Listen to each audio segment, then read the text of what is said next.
आज का टॉपिक है पृथ्वी का चुंबकीय क्षेत्र। हमारी पृथ्वी इस प्रकार से व्यवहार करती है जैसे इसके घर में इसके अंदर एक शक्तिशाली चुंबक रखा गया हो, यानी एक चुंबक की तरह व्यवहार करती है। ऐसा लगता है कि इसके अंदर हमने एक बहुत बड़ा चुंबक रखा है। जिस चुंबक का दक्षिणी ध्रुव हमने पृथ्वी के भौगोलिक उत्तर की ओर रखा होगा और उत्तरी ध्रुव भौगोलिक दक्षिण की ओर रखा है, इस प्रकार से पृथ्वी व्यवहार करती है ऐसे हमें लगता है। इसका अर्थ ये नहीं है कि इसके अंदर कोई चुंबक है। वो चुंबक का तो आता क्यों है, इसकी अनेक थ्योरियां हैं, लेकिन ऐसा लगता है कि इसके अंदर एक बहुत बड़ा शक्तिशाली चुंबक रखा गया है जिसका उत्तरी ध्रुव भौगोलिक दक्षिण की है और हो, दक्षिणी ध्रुव भौगोलिक उत्तर की ओर हो।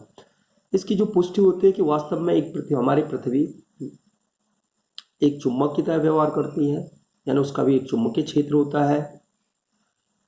तो पहला कारण उसका इसके निम्नलिखित तथ्य हमें जो देखने को मिलते हैं। नंबर 1, स्वतंत्रता पूर्वक लटकी चुंबकीय सुई उत्तर दक्षिण दिशा में ठहरती है। किसी सुई को यदि हम उसके गुरुत्व केंद्र से स्वतंत्रता पूर्वक लटकाएं तो जो क्षैतिज तल में घूमने के लिए स्वतंत्र हो तो हमेशा उत्तर दक्षिण दिशा में ठहरती है। उसका एक सिरा उत्तर की ओर होगा, एक सिरा दक्षिण की ओर होगा।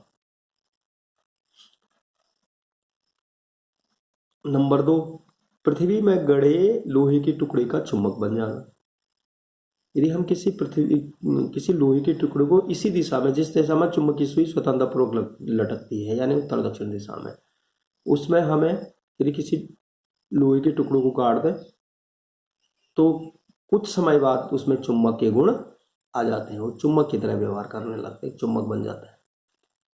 नंबर 3, उदासीन बिंदुओं का मिलना।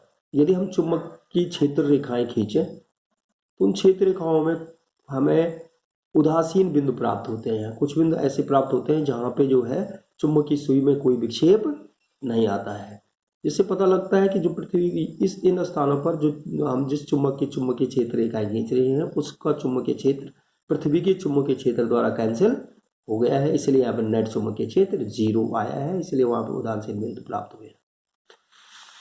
अब पृथ्वी की सतह पर चुंबकीय सुई का व्यवहार। यदि हम जो ऐसी चुंबकीय सुई जो ऊर्ध्वाधर तल में घूमने के लिए स्वतंत्र हो, नति सुई जिसको कहा जाता है, ऊर्ध्वाधर तल में घूमने के लिए स्वतंत्र हो, उसको लेकर यदि हम पृथ्वी के भौगोलिक ध्रुवों से लेकर उसका एक चक्कर लगाएं, इस प्रकार से एक चक्कर लगाएं, तो हमें क्या देखने को मिलता है, 2 स्थान ऐसे प्राप्त होते हैं जिनमें चुंबकीय सुई पृथ्वी की सतह के ऊर्ध्वाधर हो जाती है। ये 2 स्थान जिसमें चुंबकीय सुई पृथ्वी की सतह के ऊर्ध्वाधर हो जाती है, यानी सतह के साथ 90 अंश का कोण बनाते हुए खड़ी हो जाती है सीधे। तो एक स्थान पे उस सुई का चुंबकीय उत्तरी ध्रुव पृथ्वी की सतह की ओर होता है, यानी नीचे की ओर होता है, दक्षिणी ध्रुव ऊपर की ध्रुव। उस स्थान को हम कहते हैं चुंबकीय उत्तरी ध्रुव। यहाँ पे चुंबकीय सुई का जो है उत्तरी ध्रुव पृथ्वी की ओर है, तो इसको हम चुंबकीय उत्तरी ध्रुव कहते हैं।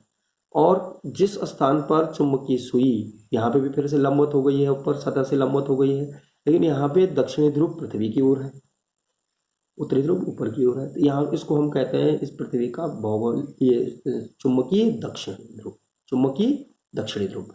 और इन दोनों चुंबकीय ध्रुवों को मिलाने वाली रेखा चुंबकीय अक्ष कहलाती है, चुंबकीय अक्ष। यानी इन दो स्थान ऐसे थे, यदि हम पूरा चक्कर लगा रहे थे नति सुई को साथ में लेकर, ऊर्ध्वाधर तल में घूमने वाली चुंबकीय सुई को साथ लेकर 2 स्थान ऐसे मिले जहां पे चुंबकीय सुई ऊर्ध्वाधर हो गई, लंबवत हो गई पृथ्वी की सतह के 2 स्थान। तो इन 2 स्थानों को मिलाने वाली रेखा चुंबकीय अक्ष कहलाती है। इसको हम चुंबकीय उत्तर चुंबकीय दक्षिण कहेंगे, उनको मिलाने वाली रेखा चुंबकीय अक्ष, यानी पृथ्वी के चुंबकीय उत्तर एवं दक्षिणी ध्रुव को मिलाने वाली रेखा चुंबकीय अक्ष कहलाती है। चुंबकीय उत्तर और चुंबकीय दक्षिण जो ध्रुव होते हैं भौगोलिक उत्तर और भौगोलिक दक्षिण से थोड़ा हटके होते हैं, यहीं पे नहीं है भौगोलिक उत्तर है भौगोलिक दक्षिण। अब कुछ इसके अलावा कुछ हमारे पास ऐसे भी स्थान होते हैं जहां पे चुंबकीय सुई समांतर हो जाते हैं, पृथ्वी की सतह के समांतर या क्षैतिज हो जाती है।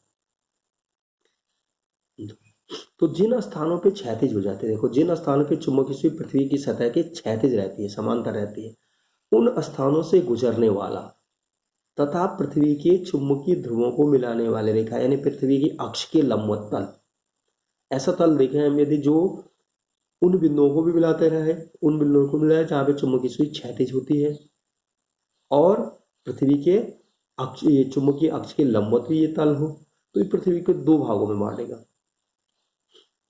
ये वाला तल जो हमें दिख रहा है, ये एक तल क्या होगा, एक वृत्ताकार तल होगा। तो एक वृत्त में पृथ्वी की सतह को एक वृत्त में काटेंगे तल, एक वृत्ताकार होगा, और पृथ्वी की सतह को किस में काटेंगे, वृत्त में काटेंगे, वृत्ताकार रूप में काटेगा। इस वृत्त को हम कहेंगे चुंबकीय निरक्ष। चुंबकीय निरक्ष यानी चुंबकीय निरक्ष जो होगी वो एक वृत्ताकार रेखा होगी, जो वृत्ताकार रेखा क्या है, पृथ्वी को दो बराबर भागों में बांट रही होगी। उस वृत्ताकार रेखा के प्रत्येक बिंदु पर चुंबकीय सुई पृथ्वी की सतह के समांतर होगी, यानी इसको हम कहेंगे चुंबकीय निरक्ष। और ये चुंबकीय निरक्ष से गुजरने वाला जो ये तल होगा, ये चुंबकीय अक्ष के लंबवत होगा, चुंबकीय अक्ष के लंबवत। और इस पिक के प्रत्येक बिंदु पर, इस वृत्ताकार पथ के प्रत्येक बिंदु पर चुंबकीय सुई पृथ्वी की सतह के समांतर होगी। तो ये था चुंबकीय अक्ष हम किसे कहेंगे और चुंबकीय निरक्ष हम किसे कहेंगे। पृथ्वी की सतह पर चुंबकीय सुई का ये व्यवहार था। ठीक है, धन्यवाद।